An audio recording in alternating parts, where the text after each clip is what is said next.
जय श्री कृष्णा। मैं हूं आपके साथ अभिषेक तिवारी। श्री कृष्ण जन्माष्टमी भगवान श्री कृष्ण का जन्मोत्सव है। योगेश्वर कृष्ण ने भगवत गीता में उपदेश में अनादिकाल से जनमानस के लिए जीवन दर्शन प्रस्तुत करते रहे। जन्माष्टमी भारत में ही नहीं बल्कि विदेशों में बसे भारतीय भी इसे पूरी आस्था व उल्लास के साथ मनाते हैं। श्री कृष्ण ने अपना अवतार श्रावण मास की कृष्ण की अष्टमी को मध्यरात्रि को अत्याचारी कंस का विनाश करने के लिए मथुरा में लिया था। क्योंकि भगवान स्वयं इस दिन पृथ्वी पर अवतरित हुए थे, अतः इस दिन को कृष्ण जन्माष्टमी के रूप में मनाते हैं। इसीलिए श्री कृष्ण जन्माष्टमी के मौके पर मथुरा नगरी भक्ति के रंगों में सराबोर हो उठती है। श्री कृष्ण जन्माष्टमी के पावन मौके पर भगवान कान्हा की मोहक छवि देखने के लिए दूर दूर से श्रद्धालु आज के दिन मथुरा पहुंचते हैं और श्री कृष्ण का दर्शन करते हैं। श्री कृष्ण जन्मोत्सव पर मथुरा कृष्णमय हो जाता है। मंदिरों को खास तौर पर सजाया जाता है। जन्माष्टमी में स्त्री पुरुष 12 बजे तक व्रत रखते हैं। इस दिन मंदिरों में झांकियां सजाई जाती है और भगवान कृष्ण को झूला झुलाया जाता है और रास लीला का आयोजन भी होता है। देखिए किस प्रकार से कृष्ण की भक्ति में देश विदेश के लोग झूम रहे हैं।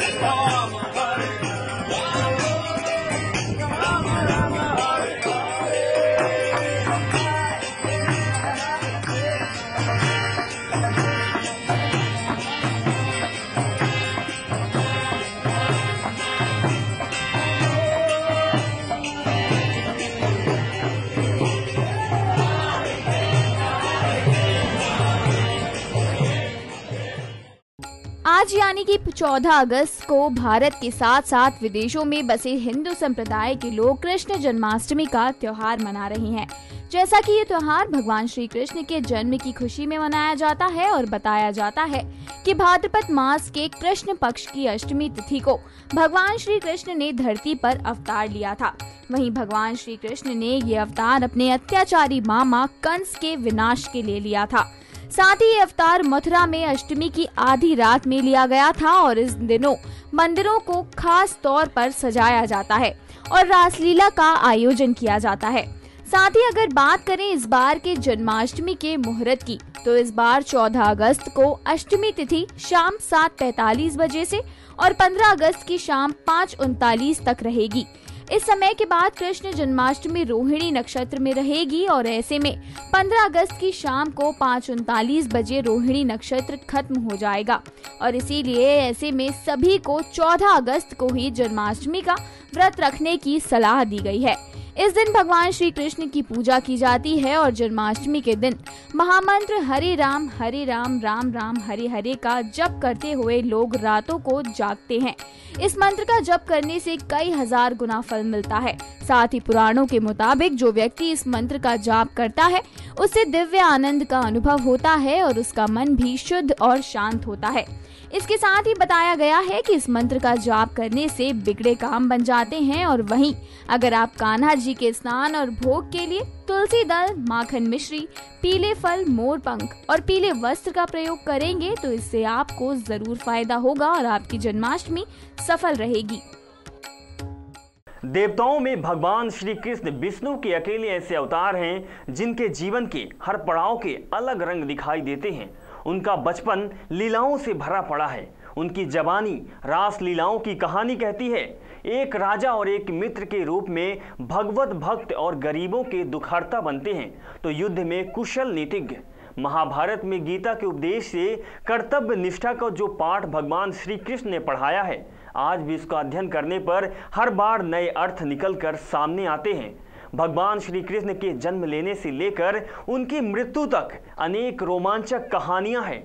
इन्हीं श्री कृष्ण के जन्मदिन को हिंदू धर्म में आस्था रखने वाले और भगवान श्री कृष्ण को अपना आराध्य मानने वाले जन्माष्टमी के रूप में मनाते हैं। इस दिन भगवान श्री कृष्ण की कृपा पाने के लिए भक्तजन उपवास रखते हैं और श्री कृष्ण की पूजा अर्चना करते हैं।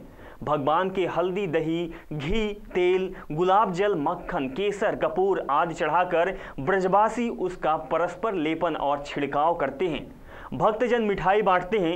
हम जानते हैं कि श्री कृष्ण जन्माष्टमी के बारे में कि लोग इसको कैसे मानते हैं। जन्माष्टमी का त्योहार पूरे देश में बड़ी ही धूमधाम के साथ मनाया जाता है। इस दिन यानी कृष्ण पक्ष की अष्टमी के दिन भगवान श्री कृष्ण का जन्म हुआ था। एक और जहां इस दिन कृष्ण जन्मभूमि मथुरा में खास नजारा देखने को मिलता है, वहीं दूसरी ओर देश भर के कृष्ण मंदिरों में जबरदस्त रौनक नजर आती है। जन्माष्टमी के उत्सव पर कृष्ण मंदिरों को बड़े ही मनमोहक तरीके से सजाया जाता है। चारों ओर रंग बिरंगी रोशनी से सराबोर कृष्ण मंदिर आधी रात तक यूं ही जगमगाते रहते हैं। बेशकीमती वस्त्र और आभूषणों से सजे मुरली वाले की उपासना के लिए सुबह से ही भक्तों की भीड़ जुटनी शुरू हो जाती है। इस त्योहार का उत्साह लोगों में देखते ही बनता है। वे जिस तरह से कृष्ण भक्ति में लीन होते हैं, उससे कान्हा के प्रति उनका प्रेम साफ झलकता है।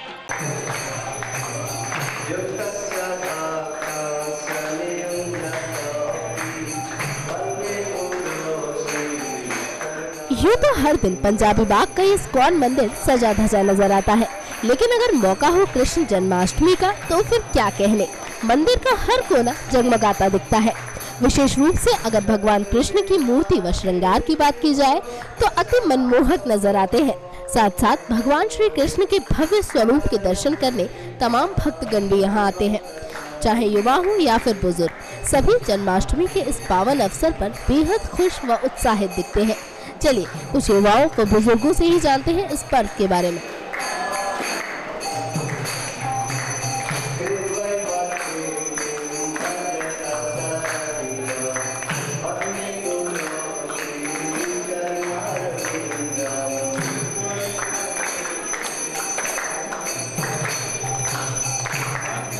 हम सुबह ही उठ के नहाए धोए, पूजा पाठ की, भगवान को नहलाया। लड्डू गोपाल होते हैं ना, उनको नए वस्त्र पहनाए, खूब नहला धुला कर अच्छे तिलक लगाया और सारी चीज़ें, उनको मुकुट पहनाया, कानों में कुंडल पहनाए, ऐसे करके और उनको भोग मिश्री का लगाया। मैं तो हमेशा ही घर में मिश्री का भोग लगाती हूँ रोज़। जन्माष्टमी पे किस तरह की पूजा पाठ या जन्म जिस तरह से होता है, उन चीज़ों को कैसे मनाते हैं आप लोग? बस हम तो ऐसे सारे दिन फिर व्रत रखते हैं, भजन पूजन होते हैं, मंदिर में बैठ जाते हैं। हमारे घर के उधर मंदिर है ये अपना रोनी में, तो वहीं पे सारे भजन चलते रहते हैं। शाम तक लोग आते हैं, झूला झुलाते हैं। भगवान को झूला झुलाने से थोड़ी लगता है कि भगवान को हमने बहुत बड़ा अच्छा लगा मन को। तो भगवान को झूला झुला खुशी होती है। आप बताते भी हैं कि हाँ कि भाई मैं हूँ, ऐसे हमें मन को शांति मिलती है। लगता है कि भगवान है, सचमुच भगवान है और कुछ करके दिखाते हैं। भगवान अपना चमत्कार दिखाते हैं। कोई ना कोई ऐसा हादसा हो जाता है अच्छा कि ऐसे लगता है जैसे सचमुच भगवान है, हर कण में भगवान है। आज आप स्कॉन में हुए हैं, यहाँ भी पूजा पाठ। कल की अगर मैं बात करूँ तो यहाँ भी धूम अलग होगी, तो कल का दिन किस तरह से होगा मंदिरों में? मंदिरों में कल का दिन भी जो अलग होगा ना, सारे दिन उसको अच्छा है, भगवान को करेंगे। लोग आएंगे, झूला झुलाएंगे, प्रसाद चढ़ाएंगे, जो भी जिसकी श्रद्धा है वो करेंगे। और उसके बाद रात को जब 12 बज जाएंगे, गीत गाने भजन होंगे, कीर्तन होंगे और उसके बाद टाइम भी अच्छा बीतेगा।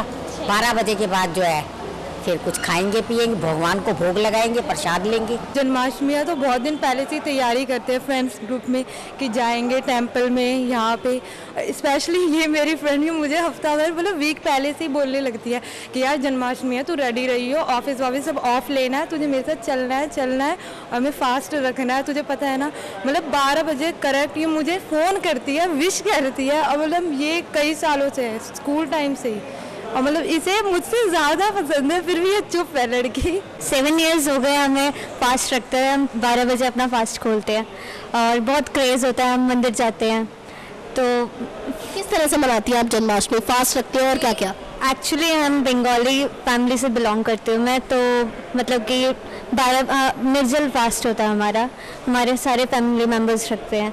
तो हम 12 बजे एक साथ ही फास्ट खोलते हैं दोनों, और हाँ कॉल करके, तो बहुत अच्छी फीलिंग होती है। जन्माष्टमी भगवान श्री कृष्ण के जन्मोत्सव को ही कहा जाता है। पौराणिक ग्रंथों के मतानुसार कृष्ण का जन्म भाद्रपद मास के कृष्ण पक्ष की अष्टमी को रोहिणी नक्षत्र में मध्यरात्रि के समय हुआ था। अतः भाद्रपद मास में आने वाले कृष्ण की अष्टमी को यदि रोहिणी नक्षत्र का भी संयोग हो तो और भी भाग्यशाली माना जाता है। इसे जन्माष्टमी के साथ साथ जयंती के रूप में भी मनाया जाता है। अब हम जानते हैं कि हमारे देश की विभिन्न जगहों में किस प्रकार से कृष्ण जन्माष्टमी का त्यौहार मनाते हैं। साथ ही जानते हैं कि इस विषय पर पूजा करने वाले कृष्ण के भक्तों का क्या कहना है। युवाओं के अंदर जो शक्ति है, उनका जो कल्चर है आजकल, पहले देखें तो ज़्यादातर युवा तो दिग्भ्रमित हैं, उनको पता नहीं कि हम लोगों को करना क्या है। फ्रस्ट्रेशन लेवल भी बढ़ता जा रहा है। जो चीज़ अचीव करना चाहते थे, जिन डिग्रीज को अचीव करना चाहते थे, वो सब करने के बाद भी हम देखते हैं कि वो कहीं ना कहीं फ्रस्ट्रेटेड हैं, दुखी हैं जॉब को लेकर। अगर जॉब है तो पॉलिटिक्स को लेकर, और अगर पॉलिटिक्स नहीं है तो अपने पे स्केल को लेकर, और अगर पे स्केल अच्छा है तो वर्कलोड को लेकर। तो कहीं ना कहीं आज का युवा बड़ा परेशान, दुखी और डिस्टर्ब था। लेकिन हमारा जो उद्देश्य था वो ये कि हम लोग सारे युवाओं को ही नहीं, बच्चों को भी, गर्ल्स को भी, बॉयज़ को भी और बड़े लोगों को भी हमारी जो वैदिक शिक्षा है उसके बारे में बताएं। क्योंकि वैदिक शिक्षाओं में हम लोगों को इन सारे प्रश्नों के उत्तर मिलते हैं कि हम ऐसा क्या करें जिससे कि हम लोग अपने इस संघर्षपूर्ण जीवन को जीते हुए भी सुख, शांति और समृद्धि के साथ और बहुत ही हम्बलनेस और टॉलरेंस के साथ अपने जीवन को जी सकें। जब यूथ ने देखा कि यहाँ पर पढ़े लिखे लोग हैं, समझदार लोग हैं और वही सब डिग्रीज लिए होल्डर लोग हैं जिन डिग्रीज के पीछे हम भाग रहे हैं, तो हमारे ऐसे प्रीचर्स जब उनको प्रीच करते हैं, काउंसिल करते हैं, उनको ये बताते हैं कि इतना भागना जो है अपने जीवन में केवल कुछ चंद रुपयों के लिए, जिसकी वजह से हम लोग 12 से 13 घंटे 14 घंटे उन कामों में लगा रहे हैं, और जो पैसा मिलता भी है उसको जब इंजॉय करने की बात करते हैं तो उसके बाद फिर हम लोग ढंग से इंजॉय नहीं कर पाते, फ्रस्ट्रेशन बढ़ जाती है। तो ऐसे क्या करें कि हम अपना मटीरियल लाइफ भी ठीक कर सकें और स्पिरिचुअल लाइफ भी ठीक कर सकें। तब हम उनको बताते हैं कि कहाँ गलती हो रही है हमसे। हम लोग देखते हैं कि गलती हो रही है कि हम लोगों का पूरा टाइम केवल मटीरियल ऑपुलेंस और मटीरियल एक्टिविटीज़ में लगा हुआ है, और हम लोग मटीरियल है नहीं, क्योंकि मटीरियल तो ये बॉडी है, लेकिन हम स्पिरिचुअल बीइंग हैं। तो फिर हम उनको ये बताते हैं कि हम लोग शरीर के अंदर एक आत्मा है, और आत्मा तो हमेशा आनंद में रहता है, लेकिन अगर आत्मा इस संसार में उन सब चीज़ों के अंदर खुशी ढूंढेगा जो चीज़ उसके लिए नहीं बनी, तो फ्रस्ट्रेशन आएगी। छोटे से एग्जाम्पल से समझाते हैं। जैसे एक मछली है, मछली को अगर आप पानी से बाहर निकाल दें, आप उसको रसगुल्ला खिलाएं, पिज़्ज़ा खिलाएं, पास्ता खिलाएं, तो मेरे ख्याल से वो भूखी रह जाएगी, उसको अच्छा नहीं लगेगा। मछली को तो अगर आप पानी में डाल देंगे तो ज़्यादा खुश रहेगी। उसी तरह हम जो हैं हमको ये सिखाते हैं कि अगर आप अपनी मटीरियल एक्टिविटीज़ करते रहें, साथ ही साथ स्पिरिचुअलिज्म में आए, ये जाने who am I, what is my real identity, who is God and what is my relationship with God. जब ये समझ आ जाएगा तो बहुत आसानी से वो लोग स्पिरिचुअल और मटीरियल लाइफ को बैलेंस कर सकते हैं। जन्माष्टमी है, 4:30 बजे मंगल आरती होगी सुबह, और हजारों भक्त आते हैं यहाँ पर, और पूरे दिन में लगभग 3 लाख लोग आते हैं। 11 बजे रात में अभिषेक होगा, और जो इंटरनेट से भी हम ब्रॉडकास्ट करेंगे ऑल ओवर द वर्ल्ड। और ये साल बहुत ही और विशेष है। क्यों? इस साल जो हमारे इस्कॉन के संस्थापक आचार्य हैं श्रीला प्रभुपाद जी, तो ये आज से इस 1965 में 50 साल वर्ष पूर्व वो जहाज़ पर गए थे पाश्चात्य देशों में। उनके पास सिर्फ 40 रुपये थे। 70 साल की आयु में उन्होंने वहाँ जाकर भगवद गीता का संदेश देना प्रारंभ किया, और आप देखते हैं अकेले उन्होंने इस संस्था का शुरुआत की 1965 में, जब उन्होंने यात्रा की। 1966 में इस्कॉन की स्थापना हुई। तो इस साल 2015 ये 50वीं साल गिरा है कि जो श्रीला प्रभुपाद जी ने ये जलदूत यात्रा की थी।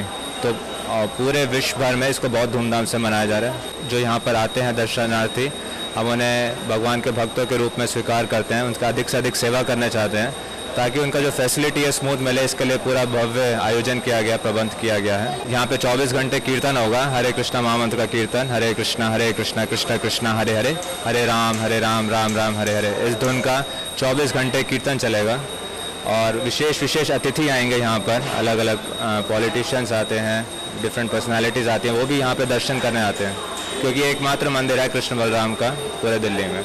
भक्त ठाकुर जी के जन्मदिन का जश्न पूरी रात मनाते हैं। कान्हा की आरती, पूजा, भजन सब चलते हैं। मंदिरों से लेकर घरों तक 56 भोग लगाया जाता है। जन्माष्टमी का व्रत सबसे बड़ा व्रत माना जाता है, लेकिन इस बार कान्हा के जन्मदिन को लेकर भक्त असमंजस में हैं कि वो 14 अगस्त को जन्माष्टमी मनाएं या तो 15 अगस्त को। दरअसल कृष्ण का जन्म भाद्रपद माह कृष्ण पक्ष की अष्टमी को मध्यरात्रि के रोहिणी नक्षत्र में वृष के चंद्रमा में हुआ था। इसी कारण भगवान की जन्माष्टमी को धूमधाम से लोग मना रहे हैं। आप सब भी कृष्ण की भक्ति में लीन हो जाएं और भगवान आपकी सारी मनोकामना को पूर्ण करेंगे। आप सभी दर्शकों को नेक्स्ट 9 न्यूज की तरफ से कृष्ण जन्माष्टमी की बहुत बहुत बधाइयाँ। जय श्री कृष्णा।